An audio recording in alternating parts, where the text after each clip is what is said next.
우리 하나님을 보시게 되면 성경의 말씀대로 보십시오. 우상 숭배에 대해서 하나님께서 그냥 조금 이렇게 예외를 두시고 좀 봐주시고 이렇게 하실까요? 그러지 않아요. 하나님은 우상에 대해서 아주 단호하세요. 우상 숭배를 한다는 것은 무엇일까요? 하나님과의 결별이에요. 그러니 하나님 편에서는 이 우상에 대해서 민감하세요. 아주 민감하시고 민감하게 반응하세요. 그래서 하나님은요, 우상 숭배를 조금도 용납하지 않는 하나님이십니다. 그런데 우리 인간들은 어떨까요? 늘 눈에 보이는 우상을 만들어내기를 잘한다는 거예요. 우상을 만들어내요. 인류 역사를 한번 보시게 되면 어떤 분 하든지 우상을 만들었고 형상해서 바로 하나님을 섬겼던 것을 많이 볼 수가 있어요. 애굽 나라, 그 옛날 애굽에서는 송아지를 신으로 섬겼죠. 그리고 블레셋은 다곤 신을 섬겼는데 다곤은 머리는 생선이고 몸은 사람이에요. 어업과 관련된 그런 일을 했기 때문에 그런 형상을 만들어서 섬겼던 것을 볼 수가 있어요. 가나안에 들어가 되면 여러분 여러 종교들이 있습니다만 가장 대표적인 것이 무엇입니까? 가나안 종교에 있어서 바알, 아사라. 그래서 여러분 그 가나안에 들어가서 너희들이 절대 그곳에서 이 신앙에 여러분 온전함을 가질 것을 말씀하셨어요. 레위기를 통해서 그 땅에 대한 정보를 주셨고 그 땅에 들어가면 그 땅의 주민들이 무엇을 섬기고 있는지 절대 따라서 따르고 그것에 섬기서도 안 된다는 것을 말씀을 하셨던 것이죠. 그래도 하나님은 이제 태양과 달과 별과 나무와 돌과 짐승 심지어는 바로 사람까지 우상으로 만들어서 형상해서 섬기는 이런 모든 것들을 금했던 것을 말씀하는 것이죠. 우리 레위기 말씀을 한번 보실까요? 레위기 26장 1절 말씀 한번 보시겠습니다. 읽어보겠습니다. 시작. 너희는 자기를 위하여 우상을 만들지 말지니 조각한 것이나 수상을 세우지 말며 너희 땅에 조각한 석상을 세우고 그에게 경배하지 말라. 나는 너희의 하나님 여호와임이니라. 아멘. 어떤 것이든지 그 섬김의 목적으로 형상을 만들지 말래요. 만들지 말라. 이렇게 말씀을 하십니다. 로마서 말씀 한번 보실까요? 1장 23절 읽어보겠습니다. 시작. 썩어지지 않는 하나님의 영광을 썩어질 사람과 새와 짐승과 기어다니는 동물 모양의 우상으로 바꿨느니라. 아멘. 여러분 인간이 똑똑해 보여도요. 우상을 섬기는 모습을 보면 아주 무지몽매해요. 네. 바울이 이 아덴이라고 하는 지방에 왔을 때 사도행전 17장의 말씀을 보게 되면 이 아덴에 가게 되는데 그곳에 갔을 때 아주 희한한 신을 만나요. 어떤 신입니까? 사람들이 절을 하고 있는데 그 섬기는 신의 이름이 뭔지 아세요? 알지 못하는 신이에요. 알지 못하는 신. 이름도 없어요. 묻지도 말고 따지도 말고 그냥 믿어 이거예요. 그런 신이에요. 맹목적인 것이죠. 저도 어려서 이제 유교 집안이었기 때문에 그냥 뭘 모르고 절을 했어요. 제가 그런 어떤 제삿날. 근데 그게 뭡니까? 무지몽매한 거예요. 그냥 따라서 하는 거예요. 따라서 하는 것이 옳은 줄 알고. 그렇죠. 아주 맹목적이고 무지한 인간의 모습. 그 모습이 우상 앞에 그대로 드러나는 모습인 것이죠. 공부를 아주 많이 하고 똑똑한 것 같은데 우상 앞에 서게 되면 아주 맹목적인 것을 볼 수가 있다는 것이죠. 거대한 신상을 만들고 또 작지만 아주 매섭게 만들어요. 사람이 만들어놓은 여러 신들을 보십시오. 어려서도 이렇게 소풍을 왜 그런 데를 가는지 모르겠어요. 꼭 절 같은 데를 가서 이렇게 보게 되면 거기 막 이렇게 그림들이 그렇게 무섭잖아요. 그런 것을 만들어 놓고 이런 모습을 볼 수가 있습니다. 저 눈에 보이는 모든 우상들을 한번 보시면 어떤 걸까요? 한마디로 허망한 것입니다. 사람이 그려놓고 사람이 조각하고 그런 우상들이에요. 이사야 선지자가 그 우상이 얼마나 허망한 것인가를 잘 설명하면서 이사야서 44장 10절부터 20절까지 긴 말씀을 가지고 있는데요. 그 내용을 보게 되면 키운 나무를 패서 불을 피워 고기를 구워 먹기도 하고 그 남은 나무를 통해서 이제 우상을 만들기도 하고 그러면서 그것을 내 신이라고 이렇게 섬겨나가는 인간의 모습을 보면서 얼마나 우스꽝스러운 일인가. 그러면서 선지자는 그 모습을 조롱하듯이 말합니다. 그 시대 사람들이 얼마나 여러분 많은 거짓된 우상을 형상해서 섬기고 있는가를 보여주는 그런 내용이죠.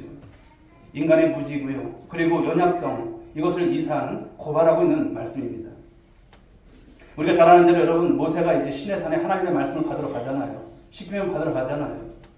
그런 동안에 산 아래에서는 어떤 일이 일어났을까요? 아주 기가 막힐 일이 벌어져요. 있을 수도 없는 일이 벌어져요. 출애굽을 해서 하나님의 은혜 가운데 여기까지 오는 여정, 그 시간 동안에 하나님께서 많은 기적을 베풀어 주셨어요. 그런데 이스라엘 백성들 보면 여러분 하나님 앞에 그럴 수가 없는 것이죠. 그런데 이것이 인간이에요. 우리 출애굽기 32장 1절 말씀을 보실까요? 네. 보시게 되면 백성이 이제 모세가 산에서 내려오는 것이 더딤을 보고서 어떻게 합니까? 네. 내려오지 않죠. 아론을 꼬드겨서 말하는 거예요.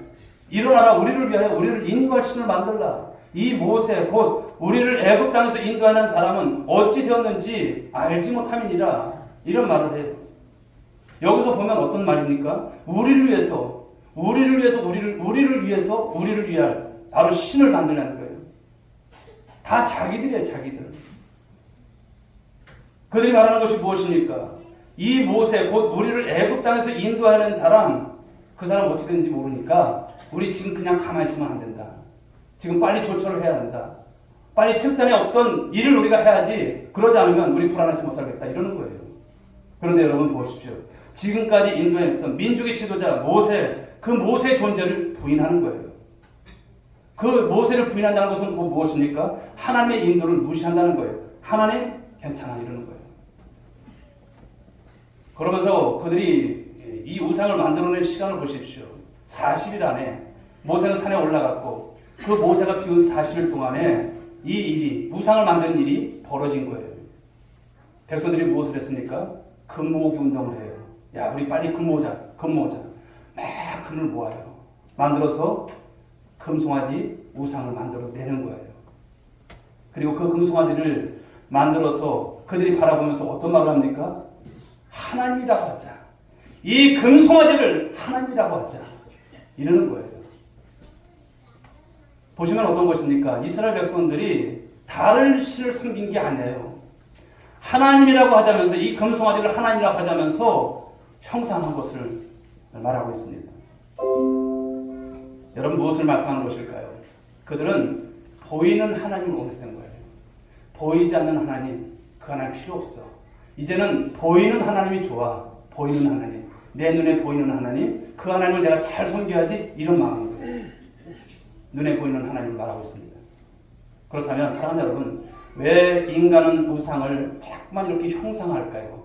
그것은 형상을 만들고 바라보아야 마음에 평안함이 있는 거예요. 안정감이 있는 거예요. 보여야 직성이 풀리는 거예요. 인간은 여러분 보는 것에 약하고요. 또 보는 것을 참 좋아해요. 무엇을 보고 있다라고 하는 것은 강력한 그것으로부터 영향을 받는다는 것이죠. 보는 것에 내가 사로잡히는 거예요. 보는 것에 끌려가고 보는 것을 통해서 그가 나를 사로잡는 거예요. 그러나 성경은 무엇을 말씀합니까? 성경은 믿음을 말씀합니다. 믿음은 보이지 않는 것을 신뢰하는 것인 줄 믿으시기 바랍니다. 하나님은 어떤 분이십니까? 하나님은 영이세요. 우리처럼 이렇게 여러분 보이는 하나님이 아니세요. 영이신 분이시기 때문에 보이지 않아요. 그런데 사랑하는 여러분, 하나님을 형상할 수 있을까요? 하나님이 이런 모양이실 거야. 이렇게 우리가 만들어도 괜찮을 거야. 예, 금송아지 좋다. 이게 하나님이 이러는 거예요. 그런데 사랑하는 여러분, 하나님은 그 어떤 것으로도 형상화될 수 있는 분이 아니심을 믿으시기 바랍니다. 창조주신 분이 피조물에 의해서 어떤 것에 의해서 형상화될 수 있는 그런 분이 아니세요. 그리고 하나님을 피조세계 어떤 것으로도 비유할 수 없어요. 피조물의 어떤 사물로 비유하는 순간 하나님의 존재 자체가 왜곡이 되는 거예요. 아, 하나님 이러신 분이네? 이렇게 여겨지는 거예요.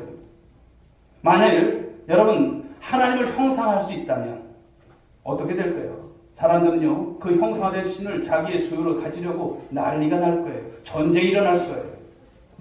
그 신을 조종하려 들 거예요. 그래서 여러분, 제가 말씀을 드리지만 성경도 원본이 없어요. 원본이 없어요. 우리가 여러분 민수기 말씀에서도 보듯이 우리가 이제 모세가 죽잖아요. 모세 무덤도 못 찾아요. 죽긴 죽었는데 못 찾아요. 왜? 모세가 여러분 또 우상처럼 되어질까봐 하나님께서 감추시는 것이죠. 이런 것을 보면 하나님께서 이상의 어떤 형상화 될 수 있는 하나님과 관련돼서 이런 모든 것을 하지 말라고 하시는 말씀이 왜인가를 우리는 깨달은 것이죠. 그러나 여러분 종교개혁자들은요, 형상을 만드는 것을 강력히 반대했어요. 그렇지만 지금도 여러분 천주교 이 로마 카톨릭 안에 가서 우리가 보게 되면 마리아상부터 많은 형상들이 있는 것을 보실 거예요. 우리 교회와 좀 다르죠. 개신교와 이 로마 카톨릭이 전혀 달라요. 그런데 우리는 어떻습니까? 어떤 것도 형상하지 않아요. 우리 여러분 대한예수교 우리 합동층은 어떻습니까? 이 앞에 강단에 십자가도 없어요. 십자가도. 제가 이제 신앙적인 배경에서 자란 것은 기장에서 자라서 십자가가 이제 크게 있었어요. 그때는 뭔지 몰라도 그것에 대해서 좀 이렇게 매료가 되고 그 앞에 서게 되면 막 눈물이 나고 물론 그런 것이 있어요. 그런데 우리 강단에 그것이 없어요. 왜 그렇습니까? 이 십자가도 형상화되고 이것이 우상화될까봐 우리 교단에서 여러분 이것을 우리가 십자가 안다는 것을 했어요. 그렇지만 우리는 십자가를 사랑해야 할 줄 믿습니다. 십자가를 자랑해야 할 줄 믿습니다. 십자가를 붙들고 십자가를 믿어야 하겠지만 결코 십자가를 형상화한 것은 굉장히 조심스러운 것임을 말씀하는 것입니다. 더 나아가서 십계명 자체도 개신교와 로마 이 카톨릭하고는 차이가 있어요. 우린 1계명, 2계명이 있잖아요. 근데 로마 카톨릭은 어떻습니까? 1, 2계명을 그냥 합쳐버렸어요. 그리고 10계명에 가서 거기서 9계명, 10계명으로 나눠버렸어요. 이런 차이가 있습니다. 사랑하는 여러분, 우리는 십자가의 메시지를 강조하지 형상 자체를 강조하지 않는다는 것입니다. 십자가의 복음을 강조하고 십자가 메시지를 얼마나 선포하냐가 중요한 것입니다. 그런데 형상화되면 눈에 보이는 것에 자꾸만 거기에 의미를 갖다 우리가 붙이게 되고 거기에 우리가 묶여버린다는 것을 말씀하는 것입니다. 그러면 나중에는 그것이 우상이 되는 거예요. 우상 덩어리가 되는 거예요. 오늘 우리는 여러분 멀티미디어 시대를 살아가고 있습니다. 비주얼 시대죠. 사람들이 이목을 집중시키는 일들 모두가 이제 문화가 하려고 합니다. 그래서 세상을 보면 어떤 전쟁이냐면 이미지 전쟁이에요. 이미지 전쟁. 거기에 한번 끌려가면 사로잡힙니다. 그래서 요즘 멀티미디어가 사람들의 이목을 얼마나 확 끌어당기는지 한번 보십시오. 그 짧은 시간에 TV에서 여러분 연속극 한 다음에 그 광고가 나온 것을 보십시오. 짧은데도 아주 이미지가 강하게 박혀요. 그래서 광고를 잘 만드는 이제 그런 것이 참 주목을 받는 것이죠. 그런 광고라든지 드라마라든지 우리의 시선을 강력하게 사로잡는 것들이 굉장히 많다는 것입니다. 그러나 사랑하는 성도 여러분, 우리가 자꾸만 보는 것에, 우리의 신앙이 자꾸만 보는 것에 거기에 초점을 맞추기 시작하면 끝이 없어요. 그러나 사랑하는 여러분, 우리는 보는 것이 아니라 듣는 것이 중요한 줄 믿으시기 바랍니다. 듣는 것이 중요해요. 성경이 말씀하죠. 믿음은 들음에서 난다. 할렐루야. 믿음은 들음에서 납니다. 어떤 사람은 여러분 보아야 믿겠다고 합니다. 나한테 하나님 보여주면 내가 믿을게, 내가 교회 갈게. 세상에 그런 사람들 많잖아요. 그러나 여러분 보여주면 믿겠다고 하는 사람 보여줘도 믿을까요? 믿지 않아요. 그렇습니다. 보는 것으로 믿음이 생기는 것이 아니라 들음을 통해서 믿음이 생기고요. 믿음을 가지고 우리가 신앙생활을 하는 것입니다. 우리 주님께서 여러분 도마에게, 예수님의 제자 도마에게 그런 말씀을 하시죠. 너는 나를 본고로 믿느냐? 보지 못하고 믿는 자가 복이 있다. 이렇게 말씀을 하셨던 거예요. 그러므로 하나님을 보여달라고 하는 것은 여러분 잘못된 것이죠. 요한복음 1장 1절 말씀 한번 보실까요? 이런 말씀을 주십니다. 읽어보겠습니다. 시작. 태초에 말씀이 계시니라. 이 말씀이 하나님과 함께 계셨으니 이 말씀은 곧 하나님이시니라. 아멘. 그래서 우리 개신교는요. 말씀을 중요하게 여기는 거예요. 어떤 형상, 마리아의 형상 이런 것이 아니에요. 많은 여러분 성상, 그림, 이런 벽화 이것이 아니에요. 하나님의 말씀이 있는 족한 줄 압니다. 하나님 그 말씀대로 살겠습니다. 말씀인 것입니다. 사랑하는 여러분, 신앙생활은 어떤 분들이 잘하는 것입니까? 말씀 중심으로 신앙생활하는 분들이 잘하는 거예요. 어떤 것을 보려 하지 마시고요. 하나님 말씀을 쫓아가는 금년 한 해가 될 수 있게 여러분 축복합니다. 하나님의 절대적 말씀을 놓치지 않게 되면요. 우리가 거짓된 우상에 또 속이는 것에 결코 미혹되지 않아요. 말씀 중심에 그 삶을, 그 신앙을 하나님께서 붙잡으시기 때문에. 그렇다면 사람들이 우상을 만드는데요. 그 동기가 무엇일까라는 거예요. 왜 자꾸만 하지 말라는 그 우상을 만들까요? 그 동기는요. 출애굽기 32장 1절의 말씀처럼 보실까요? 우리를 위하여 우리를 인도할 신을 만들라. 우리를 위하여, 나를 위해서, 나를 인도할 신 좀 제발 만들어 달라 이러는 거예요. 그래서 아론에게 이스라엘 백성들이 요구했던 거예요. 우리를 위해서, 우리를 바로 인도할 신을 만들고, 그럼 우리가 우리가 그것을 따르겠다 이렇게 말하는 것입니다. 이것을 보게 되면 우상을 만드는 것은요 철저히 자기 중심주의예요. 자신의 필요를 채워줄 신을 찾는 거예요. 세상에 많은 신들을 보십시오. 어떠한 것도 요구하지 않아요. 그냥 내가 원하는 대로 들어줘. 이것이 신과의 관계의 그 모습인 것입니다. 내 소원을 잘 들어줄, 내 말을 잘 들을 신, 그것을 만들어내는 거예요. 그래서 그 동기를 보게 되면 전부가 무엇입니까? 이기심이에요. 인간의 이기심.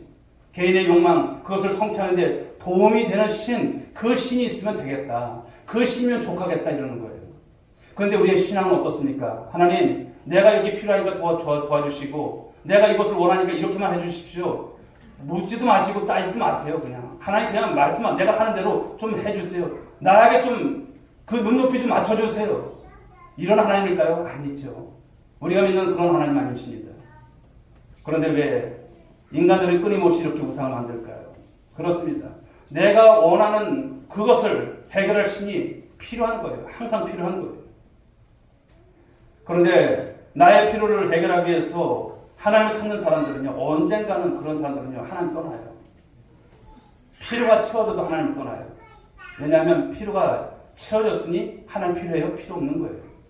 내 필요를 채워주지 않을 그런 신을 굳이 믿을 이유가 있나? 믿을 이유가 없어요.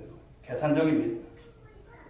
물론 어떤 여러분 육체의 질병을 고침받기 위해서 이제 처음 교회를 오시는 분들도 봅니다. 그 육체의 문제를 가지고 주님 앞에 나왔다가 어떻게 될까요? 예수를 믿게 되고 그리고 구원을 받아서 깨달음이 오는데 어떤 깨달음일까요? 내 육체의 질병보다도 더 중요한 것이 나의 영혼의 구원이었구나. 이것을 위해서 예수님께서 죽으셨구나. 그것을 깨닫게 되는 거예요. 여러분 이것이 복 있는 삶인 줄 믿으시기 바랍니다. 그런데 이 육체의 질병이 고쳐져야 한다는 것에만 꽂혀 있다면 고쳐지지 않으면 어떨까요? 교회도 필요가 없구나.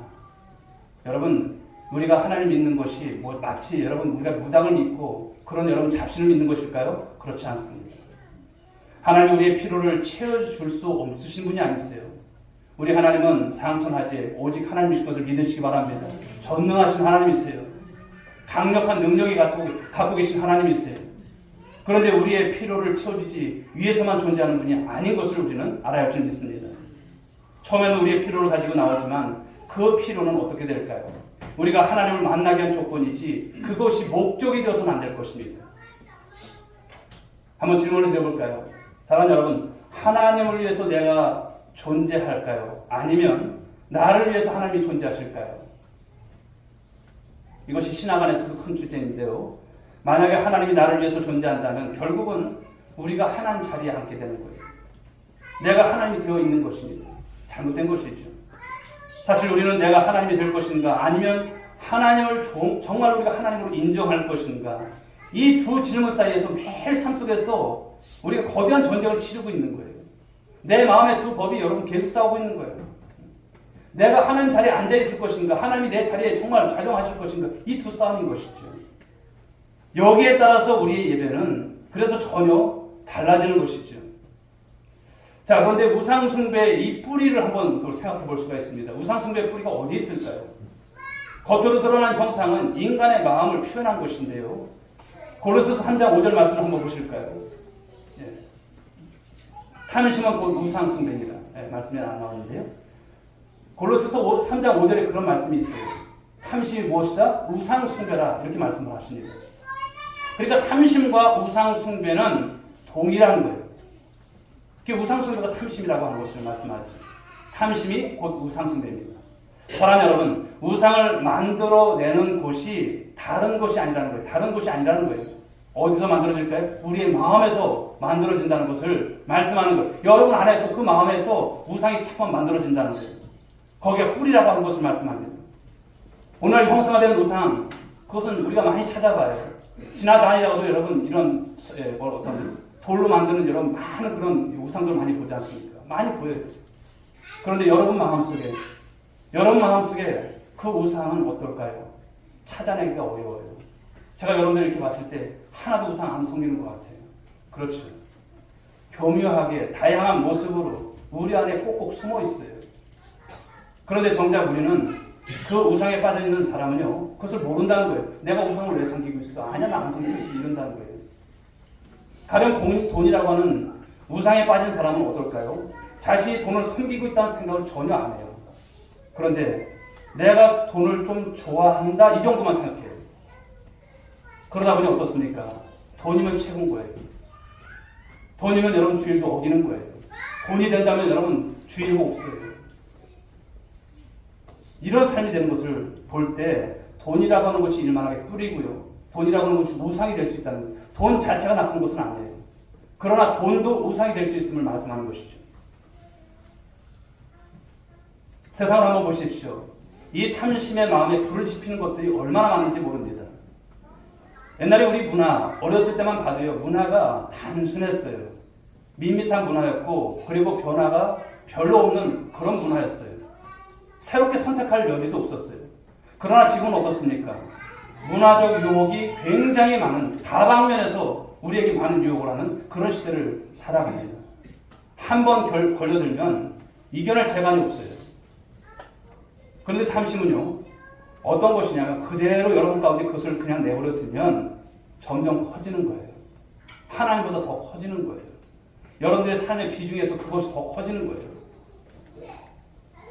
마치 악성 종양과도 같이 점점 커져서 나중에는 전이가 되고 사람을 죽게 하는 암과 같은 역할을 하는 것이 이 탐심이라고 하는 것을 말씀하는 거예요.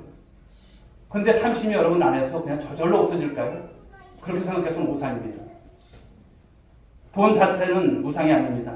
그러나 돈에 대한 탐심을 가지게 되면 그것이 곧 우상 숭배가 되고 그것으로 인해서 우리 하나님을 몰라보는 신앙이 된다는 것을 말씀합니다. 그 우상 숭배하는 대상이 여러분의 마음을 지배버린다는 것을 말씀하죠. 사랑하는 여러분, 어떤 사로잡힌 상태에 있는 것을 본 적이 있으실까요? 무엇에 사로잡혀 있는 상태? 마치 세상에 그것 하나밖에 없는 것처럼 행동하는 것이죠. 무슨 수를 써서라도 그 목적을 이루고야 말 거야 하는 모습. 그거 놓치면 인생 끝나는 것처럼, 종치는 것처럼 생각하는 모습들. 그것 없으면 마치 세상에 살아갈 이유가 없는 것처럼 생각하게 만드는 것들. 그것이 뭘까요? 우상이에요. 오늘날 여러분 우리 청소년들 이 핸드폰 없으면 큰일 나요. 벌벌 떨어져. 우리 어른들도 여러분 많이 이렇게 되잖아요. 옛날에 이런 거 있었습니까? 없었잖아요. 그냥 집에 전화. 있으면 잘 사는 집이 없고, 저 어려서는 전화기도 없었어요.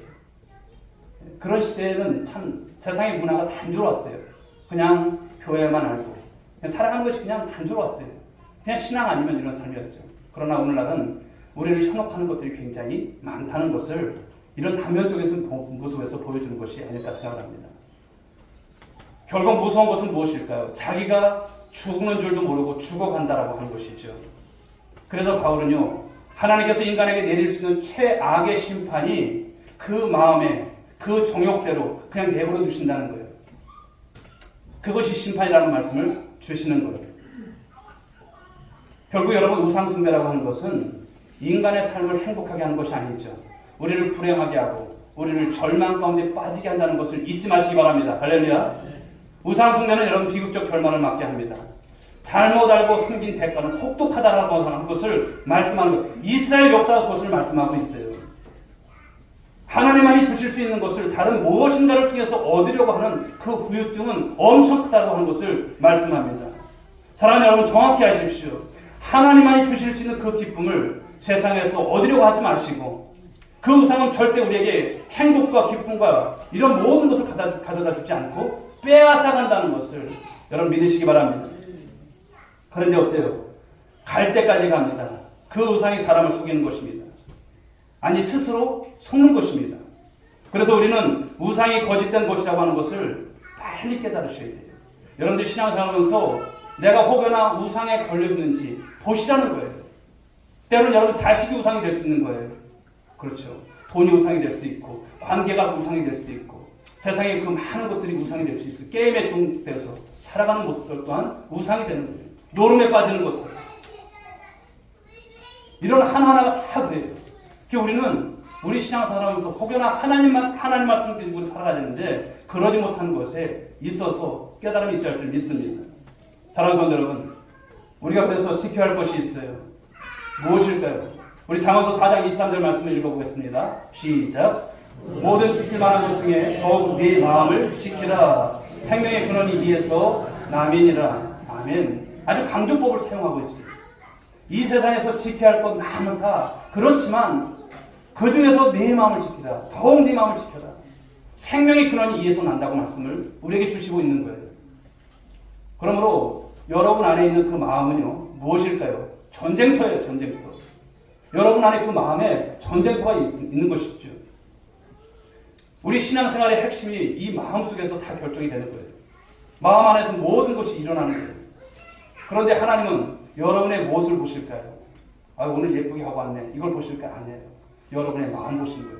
여러분의 중심 그 마음을 보십니다. 믿으시면 아멘 하시기 바랍니다. 예배 자리에 와 있는 여러분의 행위를 보시는 게 아니에요.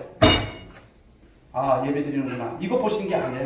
뭐 보십니까? 여러분의 마음 보시는 거예요. 중심을 보시는 거예요. 주일에 꼬박꼬박 예배 자리에 나와 있어도 마음이 하나님에게서 떠나 있으면 그거 예배입니까? 예배 아닌 거예요.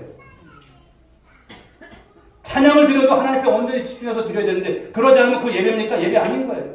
다른 생각하고 말씀 듣는 시간에 다른 생각하고 한 말씀이라도 하나님 받기를 원합니다. 이런 마음이 아니라 아, 왜 시간이 이렇게 한가?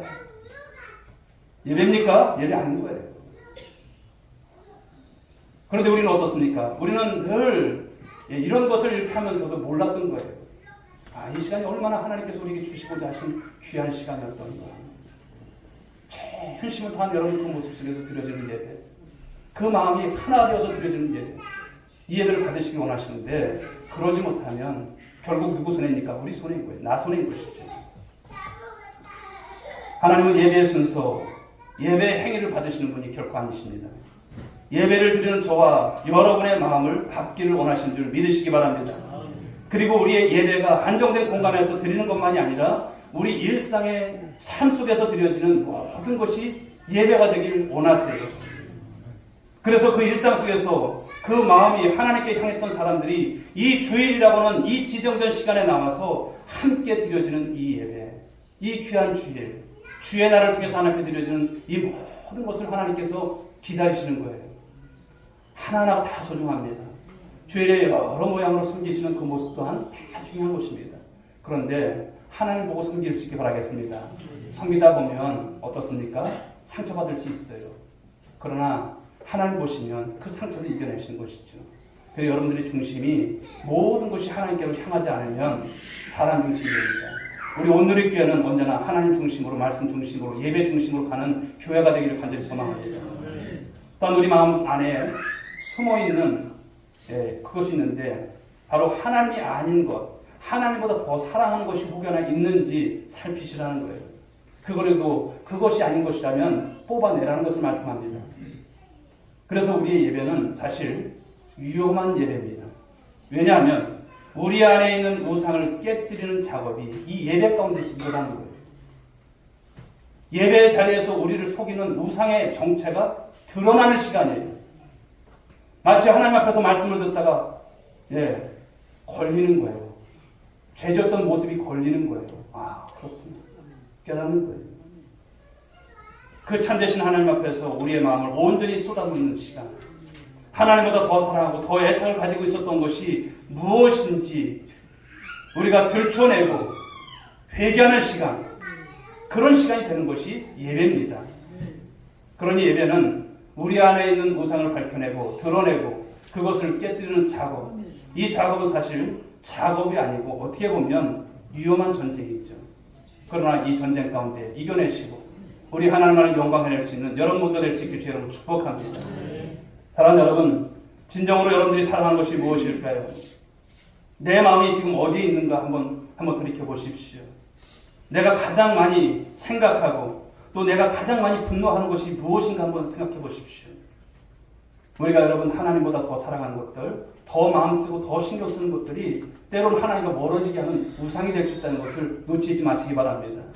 사랑하는 성도 여러분, 우리가 진정으로 하나님을 섬기는 삶이 되려면 거짓된 우상에서 빠져나와야 한다는 것을 우리가 오늘 일러주시는 거예요. 그런데 그 거짓된 우상은 아주 교묘하게 우리의 마음속에 다양한 형태로 숨어있다라고 하는 것을 말씀하는 거예요. 사랑하는 여러분, 하나님은 오늘도 저와 여러분들을 통해서 바른 예배, 예배다운 예배를 받기를 원하신 줄 믿으시기 바랍니다. 우리는 하나님이 받으시는 그 예배를 온전히 하나님을 사랑하는 마음 가운데서 드려지는 모습이 되어야 할 것입니다. 우리 인생의 모든 목마름은요, 이 참된 예배를 드릴 때 해결이 되는 줄 믿으시기 바랍니다. 이 목마름이 해결이 돼요. 인생의 가난 여러분, 그 영혼의 그 목마름이 이 예배를 통해서 그렇습니다. 우리가 행복과 기쁨을 찾는다고 행복과 기쁨을, 그 기쁨이 우리 가운데 그냥 자동적으로 오는 것이 결코 아닌 것입니다. 하나님을 온전히 예배 드릴 때 부수적으로 하나님은 영광 받으시지만 그 예배를 통해서 우리에게 부수적으로 그 은혜를 주시는 거예요. 그 은혜가 우리가 예배를 통해서 그 은혜를 많이 경험하라고 우리 하나님께서 오늘도 저와 여러분들을 불러주신 것을 믿으시기 바랍니다. 오늘 여러분 인생에 갈증이 있을까요? 예배 안에서 온전한 예배자가 우리가 세워지게 되면 하나님께서 채우고 남는 역사로 함께 하실 것을 믿으시기 바랍니다. 그러므로 저와 여러분들은 오늘도 여러분 여러 다양한 형태로 우리 가운데 우상들이 있어요. 그 우상을 여러분들이 제거할 수 있기 바랍니다. 하나님보다 더 사랑했던 것을 제거할 수 있기 바랍니다. 그래서 하나님만 영광 받으시는 그 말씀 속에서 하나님 높이시고 예배자로서, 바른 예배자로서 삶을 드리는 우리 성도들. 그래서 오늘 두 번째 주셨던 이 말씀처럼 우리는 거짓된 신앙이 돼서 안 되고요. 우상을 섬겨서도 안 되고요. 오직 하나님만 영광을 낼 수 있는 바로 그런 삶이 될 수 있는 우리 성도들 모두가 되기를 주님의 이름으로 축복합니다. 기도하겠습니다. 하나님 아버지 감사합니다. 우상을 섬기지 말라고 했습니다. 하나님보다 더 사랑하는 것들, 다양한 형태, 하나님 문화적인 이런 혜택 속에서 하나님 교묘 우리 안에 들어와 있는 이 우상 덩어리들, 하나님 오늘도 그 모든 것을 이 마음 속에서 하나님 몰아낼 수 있기를 원하고 우리 마음에서 더 사랑하는 것들을 하나님보다 더 사랑했던 것들을 이제 내어낼 수 있는 우리 모두가 될 수 있도록 도와주옵소서.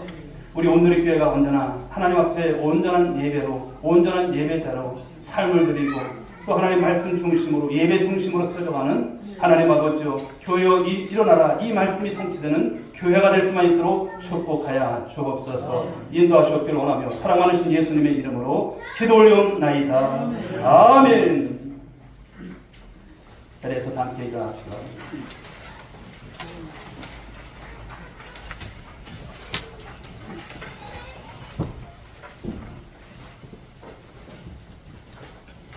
자, 우리 옆에 분들에게 한번 우리 말씀을 결단하면서 권면하면서 인사했으면 좋겠습니다. 하나님만을 잘 섬깁시다. 사랑합시다. 수요 찬양 드리겠습니다. 주님 다시 오실 때까지.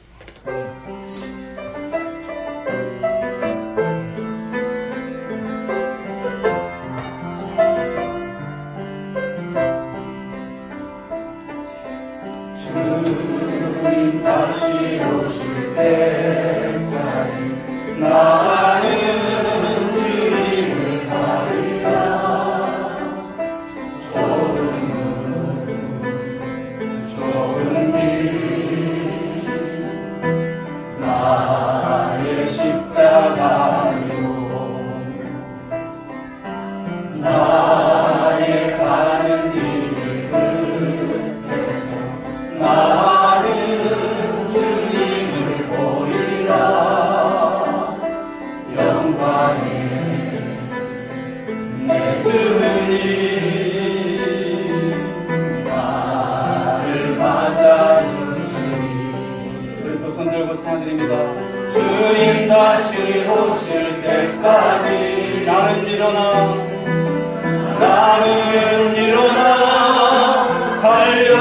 달려가리라. 주의 영광 온 땅 덮을 때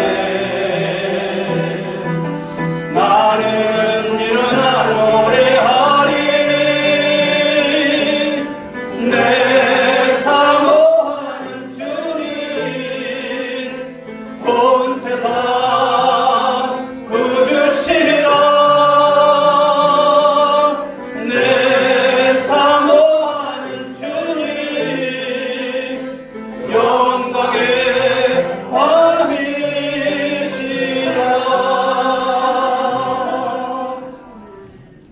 이제는 우리 구주 예수 그리스도의 은혜와 하나님 아버지의 극진하신 사랑하심과 성령님의 감화 감동 위로 충만하시는 종이 오늘도 귀한 말씀을 통해서 하나님만을 사랑하며 참된 예배자로 우상을 섬기지 않을 것을 다짐하고 이제 세상 가운데 나가는 출발하는 귀한 성도들 한 사람 한 사람 머리 위에 저들의 가정과 일터 위에 우리 온누리교회와 우리 대한민국 가운데 지금으로부터 영원토록 함께 있을지어다.